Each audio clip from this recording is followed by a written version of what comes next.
बिस्मिल्लाहिर्रहमानिर्रहीम। अस्सलाम वालेकुम वरहमतुल्लाहि वबरकातुहू।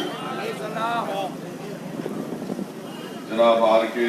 अमर हसन साहब जो बैलरदोराई के AMMK के कैंडिडेट हैं, मेरे भाई मुस्तफ़ा साहब, मोअज़्ज़िज़ हाज़रीन इकराम, आप तमाम लोग जानते हैं कि मजलिस इत्तेहादुल मुस्लिमीन TT दिनाकरन साहब की पार्टी AMMK से अलायंस में है और हम तमाम ये कोशिश कर रहे हैं कि तमिलनाडु में एक थर्ड पॉलिटिकल अल्टरनेटिव के रूप में AMMK और उनके अलायंस पार्टनर्स इमर्ज हो सकें। मैं आपसे रिक्वेस्ट करने आया हूँ कि 6 तारीख के दिन आप तमाम लोग अपना एक वोट AMMK के जो निशान है प्रेशर कुकर पर वोट देकर उसको कामयाब करिए। मैं जानता हूं कि आपके कॉन्स्टिट्यूंसी में बहुत से प्रॉब्लम है, बहुत से इश्यूज हैं, ख़ास तौर से अंडरग्राउंड ड्रेनेज सिस्टम यहां पर बहुत ख़राब है और अंडरग्राउंड ड्रेनेज सिस्टम को सही करना और साथ ही साथ आपके इस डिस्ट्रिक्ट में न्यू तालुका बनाने का है, खास तौर से जो लोग कोलिडम में रहते हैं उनके लिए। और तीसरा अहम मसला है कि जो शुगर फैक्ट्री है नाडी पिसाई पुलावर के रामस्वामी कोऑपरेटिव शुगर मिल, इसको इंशाअल्लाह ताला TT दिनाकरन साहब इसका दोबारा इसको शुरू करेंगे।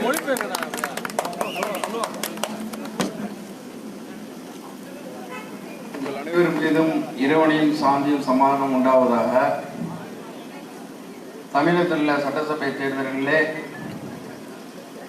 அமமுக மற்றும் மஜ்லிஸ் கட்சி கூட்டணி இணைந்து போட்டியிடுகிறது. இந்த நிகழ்ச்சிக்கு வந்திருக்கக்கூடிய தமிழ் மாநில முஸ்லீம் லீக்கை சேர்ந்த தலைவர் முஸ்தபா அவர்களே, இன்னும் மற்றும் மஜ்லிஸ் கட்சியை சேர்ந்த நிர்வாகிகளே, என் முன்னால் இருக்கக்கூடிய சகோதர சகோதரிகளே, வரக்கூடிய தேர்தலிலே நாங்கள் TTV தினகரன் அவர்களிடம் கூட்டணி வைத்து போட்டியிடுகிறோம். இங்கு கொள்ளிடத்தில் இருக்கக்கூடிய பகுதிகளே ஒரு தாலுகா வருவதற்காக நாங்கள் முயற்சி செய்வோம் என்று தலைவர் குறிப்பிட்டுள்ளார்கள். एक और बात जो मैं आपको बताना चाहूँगा कि हमारे जो फिशरमैन भाई बहन हैं वो ये फैसला लिए हैं कि सिलेक्शन में वोट नहीं डालेंगे। मैं उनसे रिक्वेस्ट करूंगा कि एक मर्तबा आप TT दिनाकरन की AMMK पार्टी को मौका दीजिए, क्योंकि आपको फिशिंग करने के लिए जो बर्ड्स से नेट्स का इस्तेमाल रोक दिया गया है। मैं आपको वादा कर रहा हूं कि एक मर्तबा आप AMMK कैंडिडेट को कामयाब करिए। हम पूरी कोशिश करेंगे हमारे फिशरमैन प्रॉब्लम को सॉल्व करने के लिए। एक और अहम आपका प्रॉब्लम है कि यहाँ पर एक ट्रेन स्टार्ट करना है औरंगाबादी से बैलरदोराई ट्रेन सर्विस जो बंद हो चुकी है। हम इंशाल्लाह कोशिश करके मैं दिल्ली में पार्लियामेंट में भी इस इशू को उठाऊंगा और आपके ट्रेन सर्विस को भी चालू करने की कोशिश करेंगे। हमारे भाई का मुकाबला कांग्रेस कैंडिडेट से है और कांग्रेस के कैंडिडेट ये कह रहे हैं कि वो सेकुलरिज्म को जिंदा रखेंगे। आप कांग्रेस कैंडिडेट से पूछो, महाराष्ट्र में कांग्रेस पार्टी शिवसेना को सपोर्ट कर रही है और शिवसेना को सपोर्ट करके वहां पर शिवसेना का चीफ मिनिस्टर बनाए और शिवसेना का चीफ मिनिस्टर असेंबली में, महाराष्ट्र के असेंबली में खड़े होकर बोलता है कि उन्होंने बाबरी मस्जिद को शहीद किया था। क्या आप लोग 6 तारीख को ऐसी कांग्रेस पार्टी को वोट देंगे जो महाराष्ट्र में शिवसेना के कम्युनल पार्टी को वहां पर चीफ मिनिस्टर बनाया?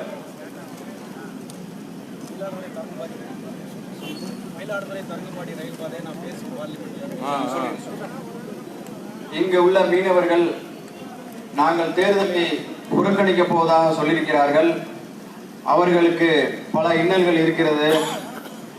இந்த எங்களுடைய வேட்பாளரை நீங்கள் தேர்ந்தெடுத்து சட்டசபைக்கு அனுப்பி வைத்தீர்கள் என்றால் அவர் கண்டிப்பாக மீனவர் பிரச்சனை பற்றி பேசி அந்த குறைகளை தீர்ப்பார்கள் என்று சொல்கிறார்கள். அது மட்டுமல்ல, தரங்கம்பாடி மயிலாடுதுறைக்கான ரயில் போக்குவரத்தை கொண்டு வருவதற்கு நானே பாராளுமன்றத்தில் பேசுவேன் என்று சொல்லியிருக்கிறார்கள். அது மட்டும் இல்லாமல் காங்கிரஸ் தனக்கு மதச்சார்பின்மை கட்சி, அதாவது செகுலரிசம் என்று சொல்லுகிறார்கள். ஆனால் அவர் மகாராஷ்டிராவில் காங்கிரஸ் ஆனது சிவசேனாவுடைய மத வெறி பிடித்த அந்த கட்சியோடு கூட்டணி வைத்திருக்கிறது. அந்த சிவசேனாவுடைய கட்சியை சேர்ந்த முதல்வரை ஆக்கியுள்ளது. அவர் அந்த சட்டசபையிலே பேசும்பொழுது நாங்கள் பாபர் மசீதை இடித்ததை பெருமையாக நினைக்கிறோம் என்று அந்த சட்டசபையிலே முழங்குகிறார். இது எப்படி ஏற்றுக்கொள்ள முடியும்? இவ்வாறு ஒரு பள்ளியுடைய இறை இல்லத்தை இடித்ததை தாங்கள் இடித்ததை கர்வம் கொள்கிறோம் என்று சொல்லுகிறார்கள். அப்படிப்பட்ட கட்சியோடு இந்த கட்சியோடு காங்கிரஸ் கூட்டணி வைத்திருக்கிறது. எனவே இங்கு போட்டியிடுகிற காங்கிரஸ் வேட்பாளரை நீங்கள் தோற்கடிக்க வேண்டும் என்று கூறுகிறார்கள். एक और अहम बात मैं आपको याद दिलाना चाहता हूं कि जब बाबरी मस्जिद का जजमेंट आया, सिविल डिस्प्यूट का और क्रिमिनल डिस्प्यूट का, दोनों जजमेंट जब आए, कांग्रेस पार्टी ने उन दोनों जजमेंट्स का वेलकम किया. பாபர் மசீதுடைய தீர்ப்பு வந்தது. அந்த பாபருடைய தீர்ப்பு, அந்த பிரச்சனை என்னவென்றால் அது சிவில் சம்பந்தமான தீர்ப்பு, இன்னும் அந்த பாபர் மசீதிலே வகுப்பு கலவரம் சம்பந்தமானது. இந்த இரண்டு தீர்ப்பு வரும்போது அந்த இரண்டு தீர்ப்புகளையுமே இந்த காங்கிரஸ் வரவேற்றது. இது எப்படி ஏற்றுக்கொள்ள முடியும் என்று நம்முடைய தலைவர் அவர்கள் கேட்கிறார். जब सिविल टाइटल का जजमेंट आया, हमने ये बात कही कि सुप्रीम कोर्ट सुप्रीम है मगर इनफेलेबल नहीं है. कांग्रेस पार्टी ने जजमेंट का वेलकम भी किया और उस वक्त के मध्य प्रदेश के चीफ मिनिस्टर कमलनाथ ने ये कहा कि हम चांदी के ब्रिक्स उस तामीर में वो देंगे. कांग्रेस के बड़े बड़े लीडर्स उस जजमेंट का वेलकम करें. क्रिमिनल केस का जजमेंट आया जिसमें यह कहा गया कि जितने एक्यूज है वो पूरे के पूरे अडवाणी के साथ ये कोर्ट ये बोल दिया कि इनोसेंट है.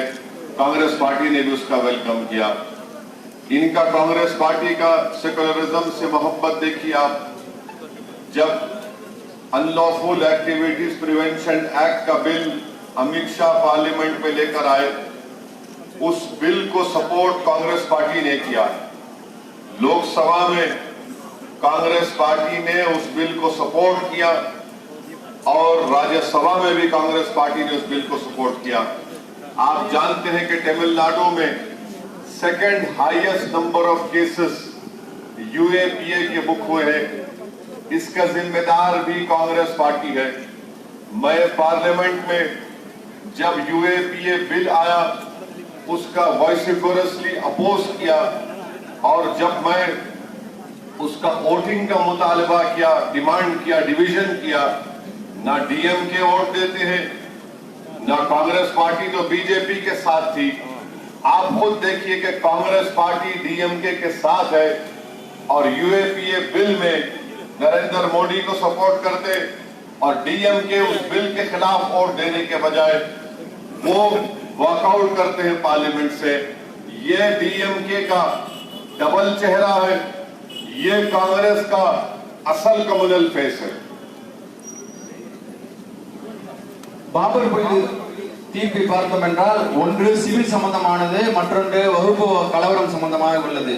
சிவில் சம்பந்தமான தீர்ப்பு வரும் பொழுது supreme court supreme but it's not infallible, அதாவது சுப்ரீம் கோர்ட் உயர்வானதால் ஆனால் அது தவறு செய்யாதது அல்ல என்று நம்முடைய தேசிய தலைவர் அவர்கள் குறிப்பிட்டிருந்தார்கள். அப்படிப்பட்ட தீர்ப்பை பார்த்தோம் என்றால் காங்கிரசுடைய அனைத்து தலைவர்களும் வரவேற்றார்கள். மத்திய பிரதேசத்துடைய சேர்ந்த முதலமைச்சர் கமல்நாத் சொல்லும் பொழுது அந்த ராமர் கோவில் கட்டுவதற்கு நான் வெள்ளியிலான செங்கலை அனுப்பி வைப்பேன் என்று சொல்லியிருந்தார்கள். அது மட்டும் கிடையாது, பல காங்கிரஸ் தலைவர்கள் அதனை வரவேற்று அதற்காக அறிக்கை கொடுத்தார்கள். அந்த வகுப்புவாத அந்த பள்ளிவாசலை அந்த இடிக்கும் பொழுது நடந்த கலவரத்தின் போது குற்றம் சாட்டப்பட்ட அத்வானி உட்பட அனைவருமே விடுதலை செய்யப்பட்டார்கள். அப்படிப்பட்ட தீர்ப்பிற்கும் என்ன செய்கிறார்கள்? அத்துமீறி எழுந்த பள்ளிவாசல் இடித்ததற்கும் அவர்கள் என்ன காங்கிரஸ்காரர்கள் வரவேற்று என்ன செய்தார்கள்? அறிக்கை கொடுத்தார்கள். இது மட்டுமல்ல, காங்கிரஸ் கட்சியானது தான் மதசார்மை என்று சொல்லுகிறது. அது எந்த அளவுக்கு மதசார்மை உள்ளது என்பதை நீங்கள் இந்த இதிலிருந்து புரிந்து கொள்ளலாம். இன்னும் யுஏபிஏ என்ற சட்டமானது லோக்சபாவில் கொண்டு வரப்பட்டது. இந்த யுஏபிஏ சட்டம் கொண்டு வரும் பொழுது லோக்சபாவில் நான் தனிநபராக இருந்து அந்த சட்டத்திற்கு எதிராக வாக்கெடுப்பு நடத்த வேண்டும் என்று பில் கொண்டு வந்தேன். அப்பொழுது காங்கிரஸ் கட்சி அதற்கு ஆதரித்து ஓட்டு போட்டது. இன்னும் ராஜ்யசபாவிலும் காங்கிரஸ் கட்சி அதனை ஆதரித்து ஓட்டு போட்டது. இந்த காங்கிரஸ் கூட்டணியாக இருக்கக்கூடிய டிஎம்கே இருக்கக்கூடியது ராஜ்யசபாவில் அந்த வாக்கெடுப்பில் நடத்தாமல் புறக்கணிப்பு செய்தது. அவர்கள் சொல்லக்கூடிய நோக்கம் என்னவென்றால், இவர்கள் யுஏபியை எதிர்க்கிறோம் என்று சொன்னால் ராஜ்யசபாவில் டிஎம்கே ஆனதை எதிர்த்து வாக்களித்திருக்க வேண்டும். அவ்வாறு அவர்கள் செய்யாமல் அது பாஜகவுக்கு சாதகமாக இருக்கும் பொருட்டு அவர்கள் என்ன செய்கிறார்கள், ராஜ்யசபாவிலிருந்து வெளியே செல்கிறார்கள் என்பதை தலைவர் அவர்கள் குறிப்பிடுகிறார்கள். இங்கு நரேந்திர மோடியுடைய வழியிலே பின்பற்றிய காங்கிரஸ் செல்கிறது என்பதை காங்கிரஸ் மீது நம்முடைய தலைவர்களுடைய குற்றச்சாட்டாகும். नेशनल इन्वेस्टिगेटिंग एजेंसी का बिल आया पार्लियामेंट में, डीएमके भी अपोज किया और बोला फेडरलिज्म के खिलाफ है। मैं वोटिंग का डिमांड किया तो डीएमके बीजेपी के फेवर में नेशनल इन्वेस्टिगेटिंग एजेंसी में वोट दिए। और जब हम पूछे डीएमके से क्यों वोट दिए तो बोले कि बीजेपी हमको प्रो टेरर बोलेगी। मैं डीएमके के लीडर्स को पार्लियामेंट बोला कि प्रो टेरर की फिक्र मत करो, आप प्रो जस्टिस बनो, आप प्रो इनोसेंट बनो। मगर डीएमके ने एनआईए के बिल में बातें बहुत बड़े बड़े की। आप पार्लियामेंट का रिकॉर्ड उठाकर देख लो, आप डीएमके और कांग्रेस मिलकर नेशनल इन्वेस्टिगेटिंग एजेंसी के अमेंडमेंट बिल में नरेंद्र मोदी को वोट दिए। என்ஐஏ என்று சொல்லக்கூடிய சட்டம் பாராளுமன்றத்திலே கொண்டு வரப்பட்டது. இந்த சட்டம் கொண்டு வரும் பொழுது டிஎம்கே நாட்டினுடைய பெடரலிசம் என்று சொல்லக்கூடிய கூட்டாட்சி தத்துவதற்கு எதிரானது என்று பேசிவிட்டு அதற்கு ஆதரவாக அவர்கள் ஓட்டளித்தார்கள். நான் அவர்களிடம் கேட்டேன், நீங்கள் எதற்காக இந்த என்ஐஏ சட்டத்தை ஆதரித்து வாக்களிக்க போகிறீர்கள், ஏன் வாக்களிக்கிறீர்கள் என்று கேட்டதற்கு அந்த திமுக காரர்கள் டிஎம்கே காரர்கள் அவர்கள் சொன்ன விஷயம் என்னவென்றால், நாங்கள் இச்சட்டத்தை எதிர்த்தால் தீவிரவாதத்திற்கு ஆதரவாக இருக்கிறீர்கள் என்று எங்கள் மீது குற்றம் சுமத்துவார்கள், அதனால் நாங்கள் இதற்கு ஆதரித்து ஓட்டு போடுகிறோம் என்று சொன்னார்கள். அப்பொழுது நான் அவர்களிடத்தில் திமுக காரர்கள் டிஎம்கே காரர்களிடம் சொல்லும் பொழுது, நீங்கள் நீதிக்கு ஆதரவாளராக இருங்கள், நீங்கள் ஜனநாயகத்துக்கு ஆதரவாளராக இருங்கள், இவர்களுக்கு ஆதரவாக இருக்காதீர்கள் என்று சொன்னேன். அவர்கள் கேட்கவில்லை, இந்த என்ஐஏ சட்டத்திற்கு ஆதரவாக வாக்களித்து விட்டார்கள். இந்த என்ஐஏ சட்டத்திற்கு திமுக மட்டும் வாக்களிக்கவில்லை, காங்கிரசும் வாக்களித்துள்ளது என்று சொல்கிறார். 30th April 2002 लोकसभा का रिकॉर्ड आप देखो. 30 ஏப்ரல் 2020 லோக்சபாவினுடைய அந்த ஆவணங்களை நீங்கள் எடுத்து பார்த்தால் உங்களுக்கு புரியும். हमारे पार्टी के एमपी मेरे वालिद मरहूम सुल्तान सलाहुद्दीन ओवैसी थे. उन्होंने गोधरा में और गुजरात में जो कम्युनल प्रोग्राम हुआ उसके खिलाफ बोला, बच्चों की मुस्लिम बच्चों की गिरफ्तारी के खिलाफ आवाज उठाई.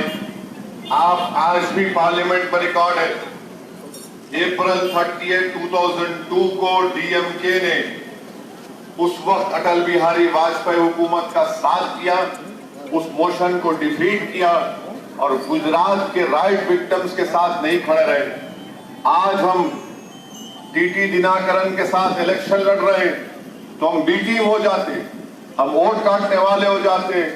जब आप खुद ओपनली गुजरात जब जल रहा था, आपने गुजरात के विक्टिम्स का जस्टिस का साथ नहीं दिया, बल्कि जिन्होंने गुजरात में राइट्स करवाया आपने उस पार्टी का लोकसभा में मोशन में वोट देकर उनका साथ दिया था. என்னுடைய தந்தையார் சுல்தான் சலாவுதீன் அவர்கள் 2002 கோத்ரா இனப்படுகொலைக்கு எதிராக தீர்மானம் கொண்டு வந்தார்கள். அங்கு பாதிக்கப்பட்ட குழந்தைகள் பெண்களுக்காக கொண்டு வந்தார்கள். அப்பொழுது வாஜ்பாயினுடைய அரசிலே ஆட்சியிலே பங்கெடுத்த திமுகவானது இவர்களுடைய தந்தையார் கொண்டு வந்த சட்டத்திற்கு எதிராகவும் பாஜகவுக்கு ஆதரவாகவும் வாக்களித்துள்ளது. இதை நீங்கள் 30 ஏப்ரல் 2002 பாராளுமன்ற ஆவணங்களிலே நீங்கள் சென்று பார்த்தால் உங்களுக்கு அங்கு புரியும் என்று கூறுகிறார்கள். இப்பொழுது நான் இந்த என்ஐக்காக கொண்டு வரும் பொழுதும் அதே போன்று அவர்கள் பாஜக ஆதரவாக கொண்டு வந்து எங்களுக்கு எதிராக செயல்பட்டிருக்கிறார் என்று குறிப்பிட்டுள்ளார்.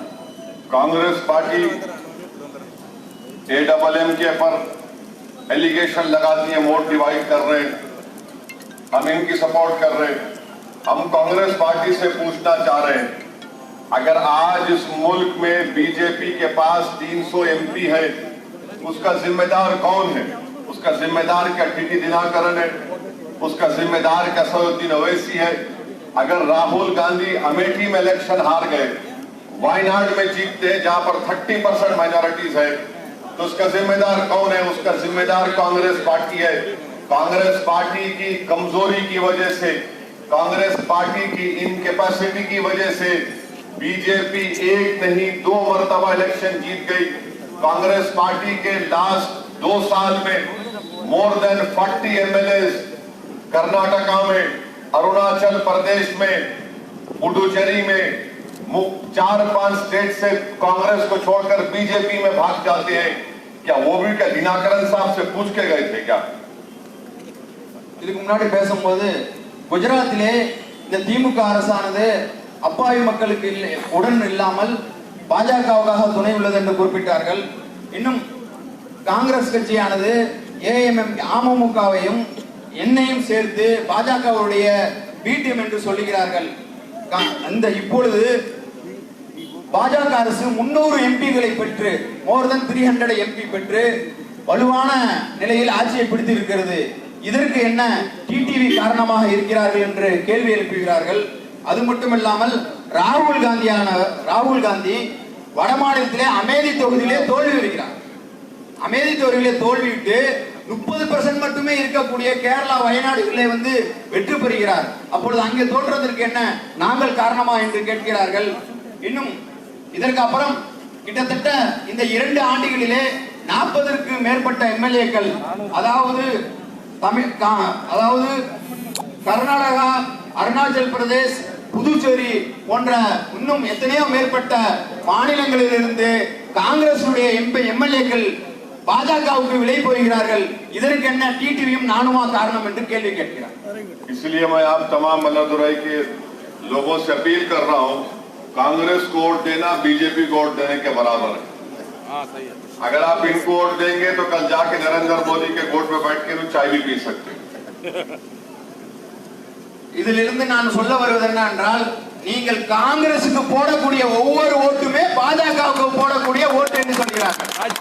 நாளை அவர்கள் பாஜகவுடைய மடியில் உட்கார்ந்து கொண்டு டீ கூட குடிப்பார்கள் என்று எச்சரிக்கிறார்கள். एक और बात मैं आपको बताना जरूरी समझता हूं, आप तमाम लोग लोकसभा में देखे होंगे, नरेंद्र मोदी के खिलाफ नो कॉन्फिडेंस मोशन पर डिबेट हो रही है लोकसभा में। மீண்டும் ஒரு வார்த்தை சொல்ல விருப்பப்படுகிறேன். தற்போதைய பிரதமர் நரேந்திர மோடிக்கு இல்லாமல் அவருடைய நம்பிக்கையில்லா தீர்மானம் கொண்டு வரப்பட்டது. नो कॉन्फिडेंस मोशन लाया गया नरेंद्र मोदी के खिलाफ. நரேந்திர மோடிக்கு இல்லாமல் நோ கான்ஃபிடன்ஸ் சொல்லக்கூடிய நம்பிக்கையில்லா தீர்மானம் கொண்டு வரப்பட்டது. कांग्रेस पार्टी का विजन देखो आप, காங்கிரசுடைய பார்வையை நீங்கள் பாருங்கள். नो कॉन्फिडेंस मोशन में राहुल गांधी जाके नरेंद्र मोदी को गले लपेट लेते. அந்த விவாதத்தின் போது நரேந்திர மோடியை சென்று ராகுல் காந்தி கட்டிப்பிடிக்கிறார். पार्लियामेंट में பாராளுமன்றத்திலே நடக்கிறது. हम पूछे कांग्रेस के लोगों से क्या कर रहे हैं, आज तो ईद का दिन नहीं है गले मिलने का, आज तो अपोज करना है. நான் கேட்டேன் காங்கிரஸ்காரர்களிடம், இப்பொழுது ஒன்றும் பண்டிகை நாள் கிடையாது, எதற்காக நீ போய் கட்டிப்பிடிக்கிறாய் என்று. இப்பொழுது நடப்பது நம்பிக்கையில்லா தீர்மானம், நீங்கள் ஏன் இப்படி செய்கிறீர்கள் என்று நான் கேள்வி கேட்டேன். इसीलिए हम आपसे अपील कर रहे हैं कि कांग्रेस पार्टी मेडिकल शॉप में कभी गए आप? நீங்க என்னுடைய கேள்வி, காங்கிரஸ் கட்சியானது मेडिकल शॉप में गए कभी? மெடிக்கல் ஷாப் நீங்க அதாவது மருந்து கடைக்கு போய் போயிருக்கீங்களா? मेडिकल शॉप में गए तो एक अलग जगह पे मेडिसिन रखते, மருந்து கடையில தனியா என்ன செய்வாங்க, மருந்து வைப்பாங்க. वो मेडिकल शॉप कॉर्नर बोलता है एक्सपायरी डेट हो गई. அத சொல்லும்போது சொல்லுவாரு, அந்த தனியா எடுத்து வச்ச மருந்து, அதாவது இப்ப மெடிக்கல் இருக்குன்னா ஒரு மருந்து தூக்கி வைப்பாங்க, அந்த மருந்து என்னன்னா காலாவதியான மருந்து. அது तो कांग्रेस पार्टी के पास कोई बीमारी का इलाज नहीं है. காங்கிரஸ் கட்சியில போனீங்கன்னா உங்களுக்கு நோய் நிவாரணம் கிடைக்காது. तो हमारे को अब इनको डॉक्टर बनाने का याद। तो आप इनको एक मौका दीजिए। टीटी दिनाकरन को मैं आपको बता रहा हूं कि इस इलेक्शन के बाद ईपीएस ओपीएस हिस्ट्री बन जाएंगे। இவர்களுக்கு ஒரு வாய்ப்பு கொடுங்கள், டிடிவி அண்ணன் அவர்களுக்கு ஒரு வாய்ப்பு கொடுங்கள்.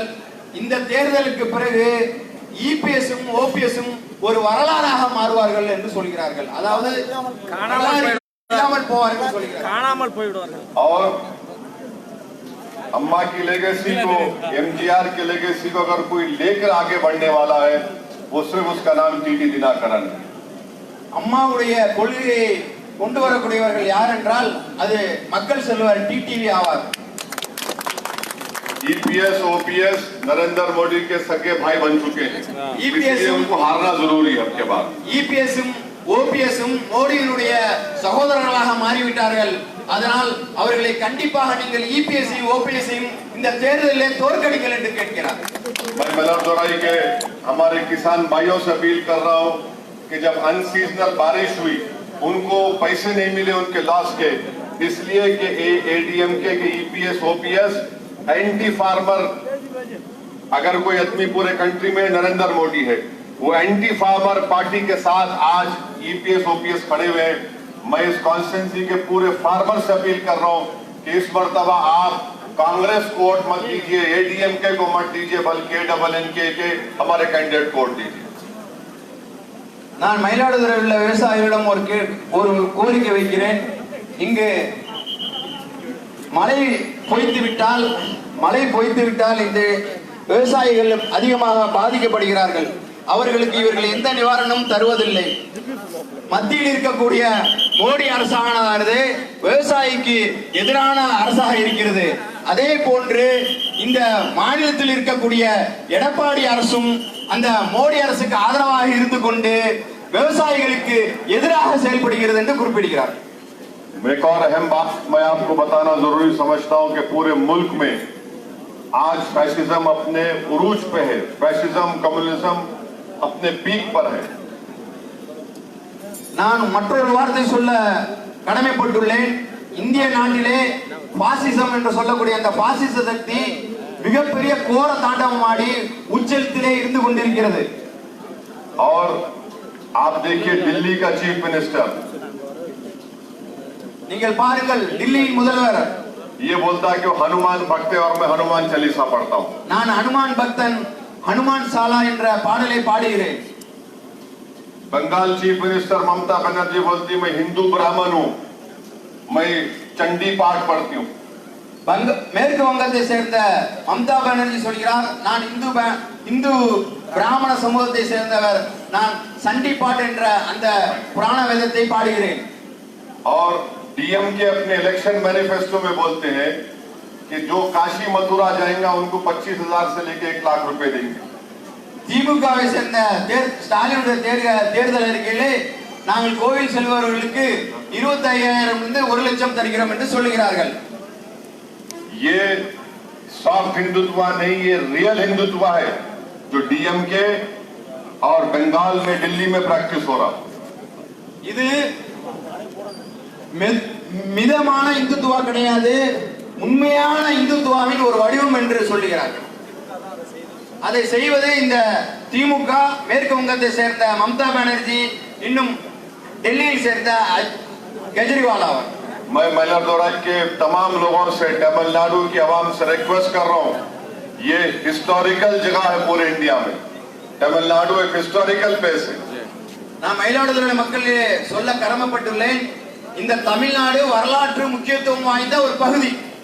ये पेरियार की, अन्नादुराई की, एमजीआर की, अम्मा की सरजमीन है ये। இது பெரியாருடைய, அண்ணாவுடைய, எம்ஜிஆருடைய, இன்னும் அம்மாவுடைய அவர்கள் ஆட்சி செய்த பூமியாக இருக்கிறது.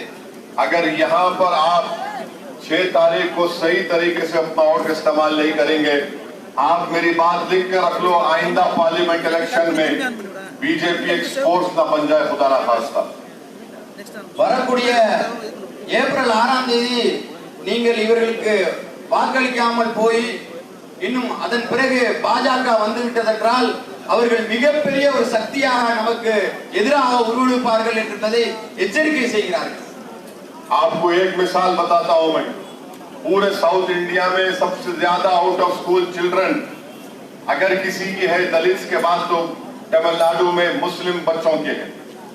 முழு தென்னிந்தியாவிலே நாம் பார்த்தோம் என்றால் தலித் பிள்ளைகளுக்கு பிறகு யார் அந்த பள்ளி படிப்பை பாதியிலே நிறுத்தி விடுகிறார்கள் என்றால் அது இந்த தமிழகத்திலே வாழக்கூடிய இஸ்லாமியர்களுடைய பிள்ளைகள். तमिलनाडु में मुस्लिम माइनॉरिटीज का पॉपुलेशन 6% है और जेल में अंडर ट्रायल 11%. इसका कौन जिम्मेदार है? தமிழகத்திலே இஸ்லாமியர்களுடைய மக்கள் தொகை 6%. ஆனால் விசாரணை கைதிகளாக சிறையில் வாடக்கூடியவர்கள் 11%. இதற்கு யார் பொறுப்பாவார்கள்? इसलिए आपसे रिक्वेस्ट कर रहा हूं कि 6 तारीख 3 अप्रैल के दिन प्रेशर कुकर पर बटन दबा के डीएमके, कांग्रेस को, एडीएमके को, बीजेपी को सबको हराइए. வரக்கூடிய ஏப்ரல் 6ஆம் தேதி நீங்கள் வாக்கு எந்திரத்திலே பிரஷர் குக்கர் சின்னத்திலே வாக்களித்து டிடிவி ஆனர் வெற்றியை கொடுத்து காங்கிரஸ், பாஜக, திமுகவை தோல்வியுற செய்யுங்கள் என்று கேட்டுக்கொள்கிறேன். मजलिस इत्तेहादुल मुस्लिमीन तमिलनाडु में आप एक इंडिपेंडेंट पॉलिटिकल लीडरशिप को बनाने आई है. मैं यहाँ अपने आप को बनाने नहीं आया हूँ, बल्कि आपको लीडर बनाने को आया हूँ.